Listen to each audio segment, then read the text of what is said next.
الحمد لله وكفى وسلام على عباد الذين اصطفى أما بعد أعوذ بالله من الشيطان الرجيم بسم الله الرحمن الرحيم قال الله تعالى في كتابه والعصر إن الإنسان لفي خسر إلا الذين آمنوا وعملوا الصالحات وتواصوا بالحق وتواصوا بالصبر صدق الله العظيم. ګرانو لیدونکو السلام علیکم ورحمت الله وبرکاته. مخکې موږ د معلم بشریت په نامه باندې یو برنامه تاسو ته وړاندې کړې وه او نوې برنامه ان شاء الله د رښتینې لار په نامه باندې شروع کیږي او زما نوم استاد عبدالواسع صابر دی، د ننګرهار د ولایت یم او د پوهنتون استاد یم. ان شاء الله موږ به دلته د ایمان او د اسلام څه ارکان چې دي هغه به په تفصیل سره ان شاء الله تاسو ته وړاندې کوو. د ټولو نه اول د رسول الله صلی الله علیه وسلم یو حدیث تاسو ته وړاندې کوو چې امام بخاری، امام مسلم، امام ترمذی درې واړو په خپلو کتابونو کې را نقل کړی دی او دا دومره مشهور حدیث دی چې د حدیث جبرائیل په نامه سره یادیږي. یعنی جبرائیل علیه السلام یو ځل د رسول الله صلی الله علیه وسلم مخې ته راغی د دې په خاطر باندې چې څه مسایل صحابه کرامو ته وښایي. نو حضرت عمر فاروق رضی الله تعالی عنه د دې حدیث راوي دی. هغه وایي چې یو ځل مونږ صحابه کرام د رسول الله صلی الله علیه وسلم سره ناسو چې یو ناشنا سړی راغی، مونږ هیڅ چا نه پېژندلو، تک سپینې جامې اغوستې وې او هیڅ د سفر اثر هم ورباندې نه و چې سړی و چې د کوم ځای نه راغلی وی. دا راغی راسن د رسول الله صلی الله علیه وسلم مخې ته کېناستلو او د خپل زنګنونه د رسول الله صلی الله علیه وسلم د زنګنونو سره ولګول او د خپل دواړه لاسونه د رسول الله صلی الله علیه وسلم په مبارکو ورونو باندې داسې کېښودل او چې کېښودل اول سوال دا و چې یا محمد، ویل چې ای محمد صلی الله علیه وسلم مل ایمانو، ایمان څه شی دی؟ رسول الله صلی الله علیه وسلم ورته وفرمایل چې ایمان دا دی چې ایمان راوړې په الله باندې، په ملایکو باندې، په کتابونو باندې، په انبیاو باندې، په ورځ آخرت باندې او په تقدیر باندې. نو بیا پوښتنه وکړه چې مل اسلام، اسلام څه شی دی؟ رسول الله صلی الله علیه وسلم په ځواب کې ورته وفرمایل چې اسلام دا چې اشهد ان لا اله الا الله واشهد ان محمد رسول الله او اقام الصلاه، ایتاء الزکات، صوم رمضان او الحج بیت الله. دا پنځه شیان چې کومې دا په اسلام کې شامل دي. د هغې نه وروسته ته جبریل علیه السلام پوښتنه وکړه چې مل احسان، د احسان څه ته ویل کېږي؟ رسول الله صلی الله علیه وسلم ورته وفرمیل چې احسان دا دی چې تاسو د الله پاک داسې عبادت وکړئ لکه الله پاک چې مخامخ تاسو ته ولاړ او تاسو ورته ګورئ. که بالپر دا حالت تاسو ته نشي راتلی نو کم از کم تاسو به دې فکر وکړئ چې که زه الله پاک نه ګورم نو الله پاک خامخا ما ګوري.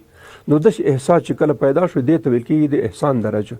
رسول الله صلی الله علیه وسلم پوښتنه وکړه چې قیامت به کله وي؟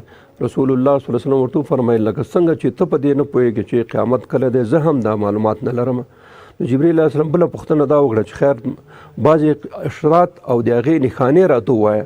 نو رسول الله صلی الله علیه وسلم ورته ویل چې یو نښاني دا ده چې هغه کسان چې مخکې به غریب وو او لوسپې به وو او رمې به یې بولې، هغوی به د تعمیرونو او د بلډینګونو په جوړولو کې یو بل سره مسابقه کوي، یا تعاونون بالبنیان، یعنی د بلډینګونو په جوړولو کې یو بل سره مسابقه کوي. او بل دا دی چې هغه لور چې کوم یو د خپلې مور نه وزېږېږي نو هغه بیا د مور اطاعت نه کوي بلکې آزاده وي. څه نور ډېر شرایط په دې حدیثو کې راغلي د قیامت په باره کې. نو دا هغه حدیث دی چې دې ته ویل کېږي حدیث جبرائیل علیه السلام. په دې کې مهمه مسله چې موږ د درس پورې مربوطه ده هغه د ایمان او د اسلام خبره ده چې اول جز د ایمان دا دی. موږ او تاسو په اسلام کې چې رسول الله صلی الله علیه وسلم د جبرائیل علیه السلام پوښتنه وکړه چې اسلام څه ته ویل کېږي؟ نو رسول الله صلی الله علیه وسلم ورته ویل چې اشهد ان لا اله الا الله واشهد ان محمد رسول الله. نو موږ درس به همدا اول چې موږ ایمان تشریح کوو چې د ایمان څه معنی او دا کلمه شهادت چې د یو مسلمان لپاره ضروري ده او د دې نه غیر هیڅ عمل نه صحیح کېږي تر څو چې سړی کلمه ونه وایي او ایمان را نه وړي.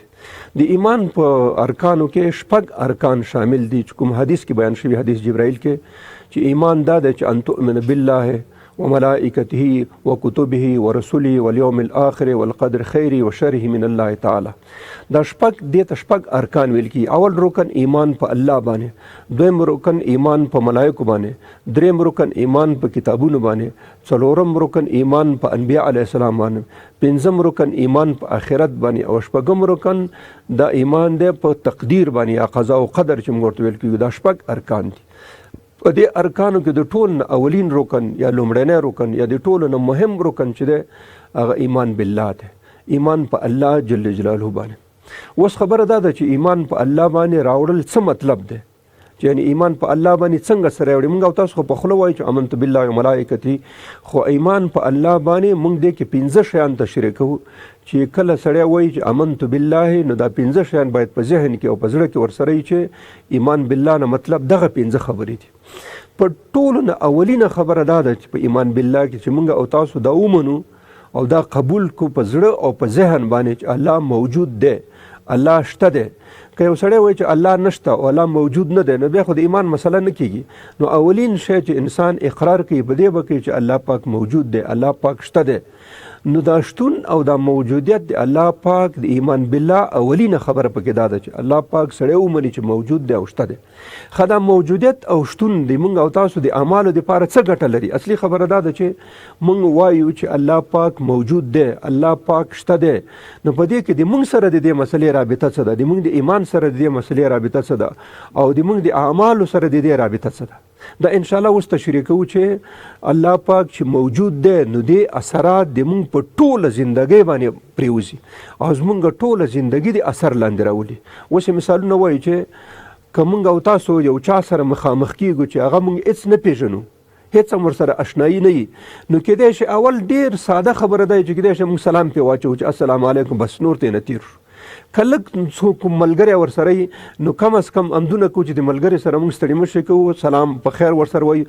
نو چې دا کوم سړی ورسره موجود دی دې سړي ته کیدای شي موږ هسې لاس ورکړو، یو سلام یو علیک، یو پوښتنه ترې وکړو چې ښه یو جوړې، بس اندونه کوو.